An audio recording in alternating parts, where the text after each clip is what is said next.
নাই হপানে চাইডে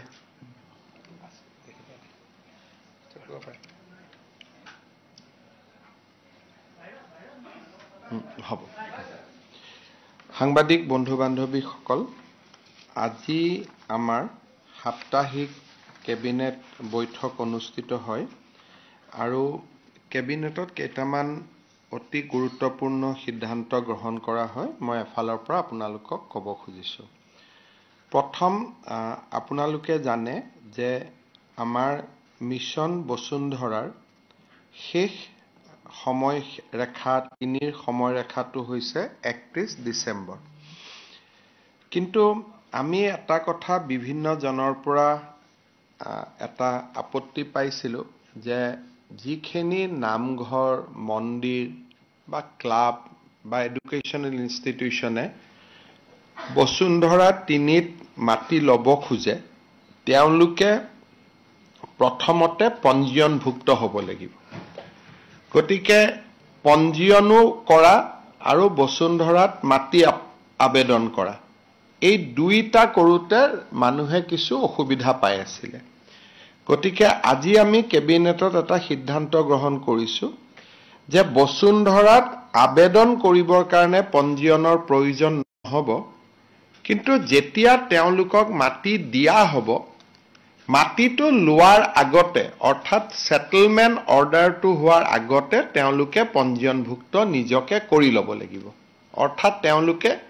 প্ৰায় 3-4 মাহ এটা অতিৰিক্ত সময় পাই যাব প্ৰথম আবেদন হয় আবেদনৰ পিছত আবেদন পৰীক্ষা হয় ভূমি উপদেষ্টা সমিতি বহে আৰু ভূমি উপদেষ্টা সমিতিয়ে সেই অনুষ্ঠানটোক অফাৰ অফ সেটেলমেন্ট দিয়ে পিছত 500 টকা বা 1000 টকা দিলে সেটেলমেন্টটো হয় এই যেটো অফাৰ অফ সেটেলমেন্ট হ'ব সেই সময়ত পঞ্জীয়নৰ কাগজ দিলেও হ'ব অৰ্থাৎ আজি দিনটোত অহা কালিৰ পৰা নামঘৰ মন্দিৰ শিক্ষানুষ্ঠান সংঘ এই গোটেই অনুষ্ঠানসমূহে পঞ্জীয়নৰ কাগজখন নোহোৱাকৈও বসুন্ধৰাত আবেদন কৰিব পাৰিব কিন্তু সেটেলমেন্ট পোৱাৰ আগতে বা চূড়ান্ত যিখন পট্টা তেওঁলোকে পাব বা তেওঁলোকে প্ৰিমিয়াম জমা দিব সেই জমা দিয়াৰ আগতে তেখেতসকলে নিজৰ অনুষ্ঠানটো পঞ্জীয়নভুক্ত কৰি ললেও হ'ব অৰ্থাৎ 31 ডিসেম্বৰৰ পৰিৱৰ্তে তেওঁলোকে 3-4 মাহ আৰু নতুনকৈ সময় পাই যাব আৰু মই সকলোকে অনুৰোধ কৰিম যাতে সুবিধাটো যেহেতু বাৰে বাৰে নাহে education religious and cultural institution সকলে তেওঁলোকে যাতে মিছন বসুন্ধৰাত 31 তাৰিখৰ আগতে আবেদন কৰে আৰু ইতিমধ্যে মই আপোনালোকক কোৱা মতে মিছন বসুন্ধৰা 3টো ৰাইজৰ এক উৎসাহ উদ্দীপনা দেখা পোৱা গৈছে আৰু মিছন বসুন্ধৰাত আবেদনে প্ৰায় 1 লাখ আজিৰ দিনটোত স্পৰ্শ কৰিব আৰু 31 তাৰিখলৈকে যথেষ্ট বাঢ়ি গৈ থাকিব দ্বিতীয়তে আপোনালোকে জানে যে গুৱাহাটী উচ্চ ন্যায়ালয় আমি উত্তৰ গুৱাহাটীৰ ৰংমহলত প্ৰতিষ্ঠা কৰাৰ বাবে এটা সিদ্ধান্ত গ্ৰহণ কৰিছিলো আজি ৰংমহলত প্ৰায় 75 বিঘা মাটি প্ৰথম পৰ্যায়ত একুয়াৰ কৰাৰ কাৰণে কেবিনেটে অনুমোদন দিয়ে আৰু এই গোটেই কামখিনিৰ কাৰণে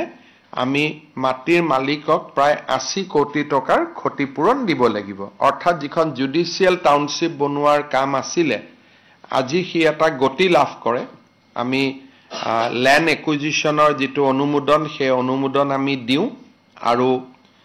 প্ৰায় 75 বিঘা মাটি আমি গুৱাহাটী উচ্চ ন্যায়ালয়ৰ নতুন ভৱন উত্তৰ গুৱাহাটীত নিৰ্মাণৰ কাৰণে উত্তৰ গুৱাহাটী ৰংমহলত নিৰ্মাণ কৰাৰ কাৰণে আমি কেবিনেটে আজি সিদ্ধান্ত লয় আৰু ল্যান্ড একুইজিশনৰ কাৰণে আজি আমি পুঁজি আবণ্টন কৰো সোণোৱাল কছাৰী অটোনমাস কাউন্সিলৰো কাউন্সিলে কিছু এমেন্ডমেন্ট বিচাৰিছিল বিশেষকৈ কিছু নিৰ্দিষ্ট এৰিয়াত তেওঁলোকে সকলো জনগোষ্ঠীৰ পৰিৱৰ্তে অকল সোণোৱাল জনগোষ্ঠীকহে কাউন্সিলত অন্তৰ্ভুক্তিৰ কাৰণে আমাক আবেদন কৰিছিল যে বাকি জনগোষ্ঠী নালাগে অকল সোণোৱাল সকলে কাউন্সিল থাকিলে হ'ব তেওঁলোকৰ প্ৰস্তাৱ মতে আমি অকল সোণোৱাল সকলক লৈ বা সোণোৱাল জনগোষ্ঠীৰ লোকসকলক লৈয়ে সোণোৱাল কছাৰী স্বায়ত্তশাসিত পৰিষদখন কিছু গাঁৱত আমি নিৰ্মাণ কৰিছো কিন্তু এনেকুৱা নহয় যে গোটেইখনতে নন সোণোৱাল নাথাকিব কিছু গাঁৱত থাকিব কিছু গাঁৱত নাথাকিব আজিৰ কেবিনেটৰ আটাইতকৈ গুৰুত্বপূৰ্ণ সিদ্ধান্ত হ'ল নামৰূপৰ সাৰ কাৰখানা আৰু আজিৰ কেবিনেটত মই আপোনালোকক ব্ৰিফ কৰাৰ মূল কাৰণ এইটোৱে আপোনালোকে জানে যে বহু দিনৰ পৰা ভাৰত চৰকাৰৰ লগত আমাৰ আলোচনা হৈ আছিল নামৰূপ সাৰ কাৰখানাক উজ্জীৱিত কৰাৰ কাৰণে আৰু চতুৰ্থ ইউনিটটো স্থাপন কৰাৰ কাৰণে কিছুদিন আগতে প্ৰধানমন্ত্ৰী নৰেন্দ্ৰ মোদী ডাঙৰীয়াক মই সাক্ষাৎ কৰাৰ সময়ত তেখেতক মই অনুৰোধ কৰিছিলো যে ফেব্ৰুৱাৰীৰ 25 তাৰিখৰ আগতে এডভান্টেজ অসমৰ আগতে এটা হিন্দুস্তান ফাৰ্টিলাইজাৰ বা ব্ৰহ্মপুত্ৰ ভেলী ফাৰ্টিলাইজাৰ ওপৰত যাতে এটা সিদ্ধান্ত হয় কেন্দ্ৰীয় বিত্তমন্ত্ৰী নিৰ্মলা সীতাৰমণক প্ৰধানমন্ত্ৰী এই দিশটো চাবৰ কাৰণে এটা দায়িত্ব দিছিল আৰু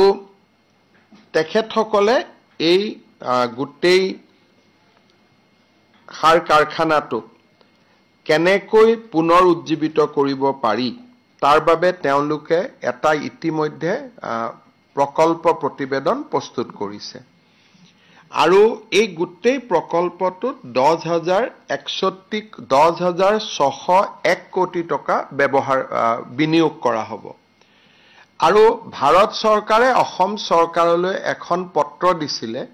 যে ভাৰত চৰকাৰে এই ইউনিটটোৰ 60% মালিকনা ৰাখিব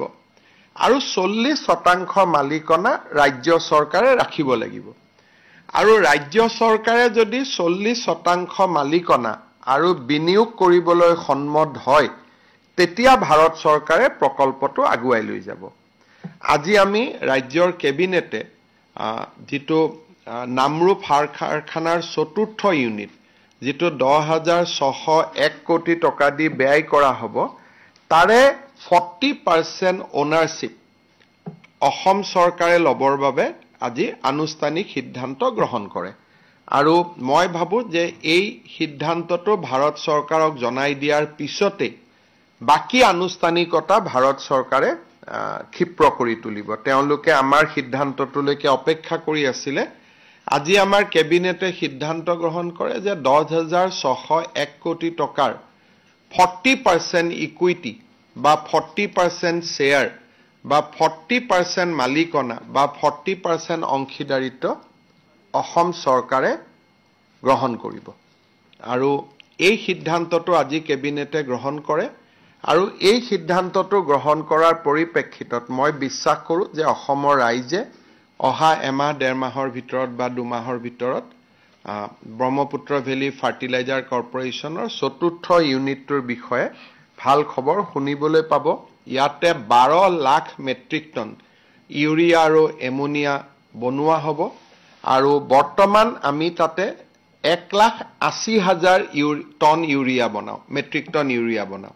সো 1,80,000 মেট্ৰিক টনৰ পৰিৱৰ্তে ই 12 লাখ মেট্ৰিক টনলৈকে ইয়াৰ আকাৰ বৃদ্ধি হ'ব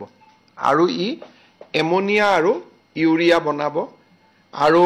অসম চৰকাৰৰ বাবে আৰ্থিক দৃষ্টিকোণৰ পৰা এটো সহজ সিদ্ধান্ত নাছিলে কিন্তু কাৰণ 40% মানে আমাৰ বিনিয়োগ 4,000 কোটি টকা হ'ব গতিকে এটো বহুত আমাৰ কাৰণে বা আমাৰ দৰে এখন ৰাজ্যৰ বিত্তীয় দিশৰ পৰা এটো ইমান এটা কব গলে খুব সহজ সিদ্ধান্ত নাছিলে কিন্তু যাতে নামৰূপৰ সাৰ কাৰখানাটোক আমি পুনৰ উজ্জীৱিত কৰিব পাৰো সেই কাৰণে আজি ৰাজ্য চৰকাৰে 40% মালিকনা লবৰ বাবে সিদ্ধান্ত গ্ৰহণ কৰে এতিয়া আমি এই পত্ৰ ভাৰত চৰকাৰক পঠিয়াই দিয়াৰ লগে লগে মই ভাবো যে নামৰূপ সাৰ কাৰখানাক উজ্জীৱিত কৰাৰ দিশত ভাৰত চৰকাৰে সিদ্ধান্ত লব পাৰিব গতিকে এইটোৱে আজিৰ কেবিনেটৰ আটাইতকৈ গুৰুত্বপূৰ্ণ সিদ্ধান্ত আছিল মই ভাবো যে ই আমাৰ উজনি অসমে নহয় সমগ্ৰ অসমৰ ৰাইজৰ বাবে ই এটা আশাৰ বাতৰি হ'ব তাৰ উপৰিও আজি আপোনালোকে মোৰ টুইটত দেখাও পাইছে আমি ৰাজ্য চৰকাৰে এটা সিদ্ধান্ত লৈছো যে ভৱিষ্যতে ৰাজভৱনৰ সন্মুখত কোনো ধৰ্ণা ধৰ্মঘট হ'ব নোৱাৰিব আৰু কোনোবাই ধৰ্ণা ধৰ্মঘট কৰিলে যি ধৰ্ণা ধৰ্মঘটৰ বাবে নিৰ্দিষ্ট স্থান আছে তাতে তেওঁলোকে ধৰ্ণা ধৰ্মঘট কৰিব পাৰিব আৰু যোৱাকালিৰ ঘটনাটোত যিসকল লোকে এই গোটেই পুলিচৰ বেৰিকেড আদি ভাঙাৰ বাবে প্ৰচেষ্টা কৰিছিল তেওঁলোকৰ ওপৰত সিটি পুলিচে ফৌজাদাৰী গোচৰ লিপিবদ্ধ কৰিছে একেটা ঘটনাকে ইলেকশ্যনৰ আগত খানাপাৰাত তেওঁলোকে কৰিবৰ বাবে চেষ্টা কৰিছিল যোৱাকালি ৰাজভৱনত কিবা কাৰণত নহয় কিবা কাৰণত কংগ্ৰেছ দলে গুৱাহাটীৰ ভিতৰত বহু দিনৰ পৰা কিবা এটা ঘটনা সংগঠিত কৰাৰ বাবে চেষ্টা কৰি আছে তেওঁলোকৰ উদ্দেশ্য মই নাজানো কিন্তু তেওঁলোকে সচিবালয়ৰ সন্মুখতে হওক বা ৰাজভৱনৰ সন্মুখতে হওক তেওঁলোকে বহু দিনৰ পৰা ইয়াত এটা গণ্ডগোল এটা কৰিব বিচাৰি আছে this is third fourth attempt গতিকে মই ভাবো যে এইবাৰ আমি যিসকলক ভিডিঅ'ত দেখা পাম যিসকলৰ ফটো আছে যেহেতু পাৰমিশন নোলোৱাকৈ তেওঁলোকে কামটো কৰিছিল আমি কঠোৰ ব্যৱস্থা আমি হাতত লম So in the national context also today unprecedented scene unfolded in front of parliament and in fact an MP from the Nagaland was also physically pushed by Rahul Gandhi leader of opposition. That आज जो हुए ये बहुत ही निंदनीय है राहुल गांधी जी ने पहले हाथ उठाए हमारे एक बड़ी सांसद सारेंगी जी का ऊपर फिर वही सिलसिला को आगे बढ़ाते हुए हमारे जो नागालैंड से राज्यसभा को प्रतिनिधित्व करते हैं महिला सांसद है उनका ऊपर भी उन्होंने जो भी वो बता रहे थे बहुत ही क्लोज प्रॉक्सिमिटी में चला गया था मैं उनका ही भाषा को बोलना चाहता हूं ये उन्होंने संगठित किया है मैं राहुल गांधी जी को निवेदन करूंगा और मैं उनको ये डिमांड भी करूंगा कि आपने जो नागालैंड का महिला सांसद महोदया का ऊपर जो किया है उससे उत्तर पूर्व का जनता बहुत ही क्षोभित है उत्तर पूर्व का जनता बहुत आहत है आप जल्दी जल्दी माफी मांगिए किसलिए हमारे महिलाओं का ऊपर आपने जो अभद्र आचरण किए उससे हमारा लोग काफी नाराज है और ऐसा बात को हम कभी स्वीकार नहीं कर पाऊंगा मैं आपको पहले तो निवेदन सबका व्यवहार कर रहा हूं बट अगर आप निवेदन में माफी नहीं मांगेगा तब हम हमारा तरीका से आपको फोर्स करेगा आप माफी मांगे हमारा जनता को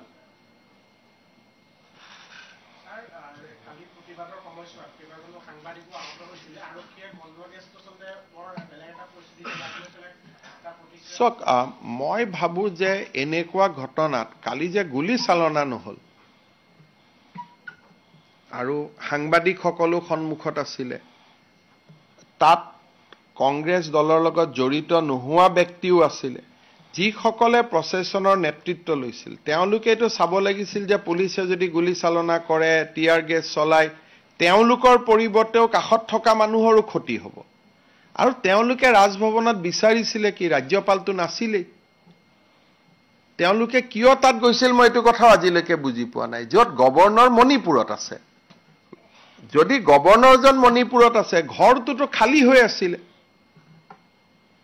গভৰ্ণৰ আছে বুলে নহয় জোৰ কৰি গৈ তেওঁক মেমৰেন্ডাম দিম তেতিয়া আমি কলোহেতেন ঠিক আছে 10 জন আহক 50 জন আহক 5 জন আহক ভিতৰত লৈ গলোহেতেন চাহ খোৱালোহেতেন মেমৰেন্ডাম ললোহেতেন গভৰ্ণৰ নথকা সময়ত তেওঁলোক ৰাজভৱনত কিয় গৈছিল এইটো প্ৰশ্নৰ মই উত্তৰটো বিচাৰি পোৱা নাই যদি গভৰ্ণৰ নাইয়ে তে ৰাজভৱনত আপুনি কিয় গৈছিল আৰু আপুনি গৈ পেলাই এনেকুৱা ব্যৱহাৰ কৰিলে যে তাৰ কাৰণে পুলিচে যদি কালি আপোনালোকেতো টিয়াৰ গেছৰ কথা কৈছে যদি পুলিচে কিবা কাৰণত ফায়াৰিং কৰিবলগীয়া হলেতো ইমান সৰু ৰাস্তা আৰু কোনো মানুহটো তাত প্ৰস্তুত হৈ যোৱা নাই যে ঘটনা এটা ঘটিব গতিকে কংগ্ৰেছ দলে নিজৰ কৰ্মীসকলৰ উপৰিও সাংবাদিকসকলৰো জীৱন তেওঁলোকে এটা প্ৰত্যাহ্বানৰ সন্মুখলৈকে লৈ গৈছিলে আৰু ময়ো জাৰ্নেলিষ্টসকলকো ৰিকুৱেষ্ট কৰিম যে আপোনালোকে এনেকুৱা কাৰণ কংগ্ৰেছ দলৰ বিহেভিয়াৰটো ক'ত কেতিয়া কৰি দিয়ে ঠিক নাই বহুত ওচৰত যাব নালাগে কাৰণ ৰাহুল গান্ধী ইদিনাখন আহোঁতে আমি খানাপাৰা দেখা পাইছিলোঁ একেটা কামেই কৰিছিল সিদিনাখনো পুলিচ ৰেষ্ট্ৰেইন হৈ থাকিলে নহ'লে সিদিনাখনো টিয়াৰ গেছ গুলি চালনা হ'লহেঁতেন কাৰণ তেওঁলোকৰ গোটেই উদ্দেশ্যটো হ'ল বেৰিকেডটো ভাঙি ভিতৰত সোমাই যাব লাগে এটা ভিতৰত সোমাই গৈ কি পাব ৰাজভৱনত যদি গভৰ্ণৰে নাই ভিতৰত সোমাই লণ্ডভণ্ড কৰাৰ বাদেতো বেলেগ কোনো ৰাস্তা নাই তেওঁলোকে যদি আমাক ক'লেহেঁতেন যে নহয় আমি হুলস্থুল কৰিছোঁ কিন্তু 10 জনক আমাক ভিতৰত যাব দিয়ক 15 জনক আমাক ভিতৰত যাব দিয়ক 20 জনক আমাক ভিতৰত যাব দিয়ক যদি ভিতৰত ৰাজ্যপাল থাকিলহেঁতেন আমি তেওঁলোকক মাতি লৈ গ'লোহেঁতেন যে আহক লক কৰক এটা য'ত ৰাজ্যপালে নাই তাত তেওঁলোকে কিয় হুলস্থুল কৰি আছিল এই প্ৰশ্নটোৰ উত্তৰ মই আজিলৈকে বিচাৰি পোৱা নাই যে গভৰ্ণৰ নাই তেওঁলোকেওতো জানে গভৰ্ণৰ মণিপুৰত আছে গতিকে তেওঁলোকে তাতে কিয় গৈছিলে ৰাজ্যপাল নোহোৱা ৰাজভৱনটোত কিয় গৈছিলে এইটোৰ এটা মই ভাবো যে কাৰণটো বিচাৰি উলিয়াব লাগে আৰু তেওঁলোকৰ মই যিমান দূৰ বুজো তেওঁলোকে তাতে হুলস্থুল কৰি পুলিচক উত্তেজিত কৰি ফায়াৰিং আদি কৰোৱাব খুজিছিলে আৰু বিষয়টো টিয়াৰ গেছতে সমাপ্ত হ'ল কিন্তু তেওঁলোকে আৰু মই পুলিচকো সুধিছো পাৰমিশন লৈছে নেকি নহয় ইনফৰমেশন দিছে যে আমি যাম ইন্টিমেশন পাৰমিশন বিচৰা নাই গতিকে মই পুলিচক কৈছো গোটেই ঘটনাটো যেহেতু অকল কংগ্ৰেছৰ সদস্যই আহত হোৱা নাই সাংবাদিকসকলো আহত হৈছে এইকাৰণে বিষয়টো তদন্ত কৰিব লাগে এফআইআৰ কৰিব লাগে মই উদ্দেশ্যটো এতিয়া কাৰো লগত মই কথা পাতা নাই মই আজি ইমান দিনে বিৰোধী কৰিছো আন্দোলন কৰিছো কেতিয়াও গভৰ্ণৰ নাথাকা জায়গাত ৰাজভৱনত কিয় যাম থাকা জায়গাতহে যাম গৈ পেলাই তাতে কি হয় আমি যেতিয়া আন্দোলন কৰো তাতে পুলিচে আমাক বাধা দিব আমি কম আমি যাম তেতিয়া এটা আলোচনা হয় যে ঠিক আছে গোটেই যাব নালাগে 10 জন ভিতৰত আহক বা 5 জন ভিতৰত আহক তেতিয়া পুলিচে 10 জন বা 5 জনক ভিতৰত লৈ যায় তেওঁলোকে গভৰ্ণৰক মেমৰেণ্ডাম দি উভতি আহে কালিতো তেনেকুৱা দাবী কৰা নাই যে আমাৰ 10 জনক যাব দিয়ক 20 জনক যাব দিয়ক 50 জনক যাব দিয়ক কোনোতো দাবীও কৰা নাই তেওঁলোকে আৰু তেওঁলোকে নিজেও জানে গভৰ্ণৰ ভিতৰত নাই গতিকে এই গোটেই ঘটনাটো মই আজি কেইদিনমানৰ পৰা দেখি আছো যে এটাটো তেওঁলোকৰ 2 জন নেতা কোনজন বেছি শক্তিশালী সেই এটা প্ৰতিযোগিতা হৈ আছে আৰু সেই প্ৰতিযোগিতাটোৰ ফলত ক্ষতি আমাৰ হৈ আছে ৰাইজৰ যোন ডাঙৰ আমাৰ কোনো আপত্তি নাই কিন্তু 2 জন নেতাৰ মাজত অঘোষিত ৰাজনৈতিক প্ৰতিযোগিতাৰ কাৰণে আমাৰ বেলেগৰ যাতে জীৱন বিপন্ন নহয় সিদিনাখনো আপোনালোকে চাব যে ৰাহুল গান্ধীৰ আগত কোন ডাঙৰ নেতা হ'ব পাৰে তাৰ কাৰণে তেওঁলোকে খানাপাৰাত হুলস্থুল লগাই দিলে আজিও